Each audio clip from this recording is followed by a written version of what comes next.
நாகை மாவட்டம் திருக்குவளையில் உள்ள சமுத்திரபுரத்தில் கிரியேட் நமது நெல்லை காப்போம் மற்றும் சேவாலயா தொண்டு நிறுவனம் இணைந்து நடத்தும் 20வது தேசிய நெல் திருவிழா கிரியேட் நிறுவன திட்ட இயக்குநர் சுரேஷ் கண்ணா தலைமையில் நடைபெற்றது.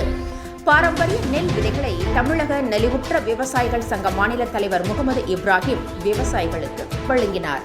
அப்போது பல கோரிக்கைகளை அவர் தமிழக அரசுக்கு முன்வைத்தார். அப்போது பேசிய அவர், தமிழகத்தில் இயற்கை விவசாயத்தை ஊக்கப்படுத்தி இயற்கை விவசாயத்திற்கு என தனி பட்ஜெட் கொண்டு வந்து அனைத்து மாவட்டங்களிலும் இயற்கை விவசாய பொருட்களுக்கு மாவட்டங்கள் தோறும் சந்தைகளை தொடங்க வேண்டும் என்றார். அச்சு வெல்லம், பனை வெல்லம், தேங்காய் விற்பனை கூடங்களை கொண்டு வர வேண்டும், கள்ளுக்கடைகளை திறக்க வேண்டும். தமிழக முதலமைச்சர் திருவாரூரில் தேசிய பாரம்பரிய நெல் திருவிழாவை இந்த ஆண்டு நடத்த வேண்டும்.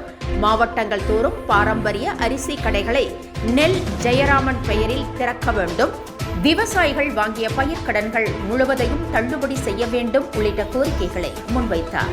இதில் சேவாலயா தொண்டு நிறுவன செயலாளர் முருகப்பெருமாள், மாநில பொருளாளர் கிருஷ்ணன், மாநில துணைத் தலைவர் ஜெயக்குமார், மாநில அமைப்பாளர் முகமது சஃபீக், வேளாண் உதவி இயக்குநர் பொறுப்பு வி பாலசுப்ரமணியன், முன்னாள் ஊராட்சி மன்ற தலைவர் பழனியப்பன், நாகை மாவட்ட தலைவர் அனிதா, நாகை மாவட்ட செயலாளர் செல்வம், தஞ்சை மாவட்ட தலைவர் மாரிமுத்து, மயிலாடுதுறை மாவட்ட தலைவர் அண்ணாதுரை, சேவாலயா திட்ட ஒருங்கிணைப்பாளர் செல்வராஜ், நாகை மாவட்ட மகளிர் அணி செயலாளர் கஸ்தூரி, கிரியேட் மாவட்ட ஒருங்கிணைப்பாளர் பார்த்திபன், கிரியேட் மாவட்ட ஒருங்கிணைப்பாளர் பாரதி மோகன் உள்ளிட்ட ஏராளமானோர் கலந்து கொண்டனர்.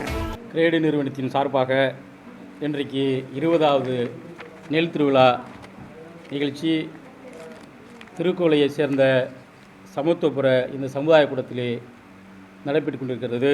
இந்த நிறுவனத்தை நீண்ட நெடுகாலமாக சிறப்பாக நடத்தி கொண்டிருக்கக்கூடிய திட்ட இயக்குனர் சுரேஷ் கண்ணன், இந்த பகுதியுடைய ஊராட்சி மன்ற தலைவர் அண்ணன் திமுகவை சேர்ந்த பழனியப்பன் அவர்கள், எங்கள் சங்கத்தை சேர்ந்த மாநில மாவட்ட பொறுப்பாளர்கள், இங்கே வந்திருக்கக்கூடிய அனைத்து பார்வையாளர்கள், இந்த நிகழ்ச்சியை சிறப்பாக நடத்தி கொண்டிருக்கக்கூடிய செல்வம் மற்றும் பாரதி மோகன் போன்றவர்கள், கஸ்தூரி, அனிதா போன்றவர்கள் மற்றும் வந்திருக்கக்கூடிய சகோதர சகோதரிகள், விவசாயிகள், விவசாய பெருங்குடி மக்கள், விதைநிலை பெறக்கூடிய சான்றோர்கள், பத்திரிகை தொலைக்காட்சி நண்பர்கள் அனைவருக்கும் என்னுடைய முதல் கடந்த வணக்கத்தை தெரிவித்துக் கொண்டு, இது வரலாற்றுக்குரிய நிகழ்ச்சியாக நான் கருதுகிறேன். காரணம், இன்றைக்கு ரசாயன உரங்கள் இந்த நாட்டிலே தலைவிரித்து ஆடிக்கொண்டிருக்கிறது.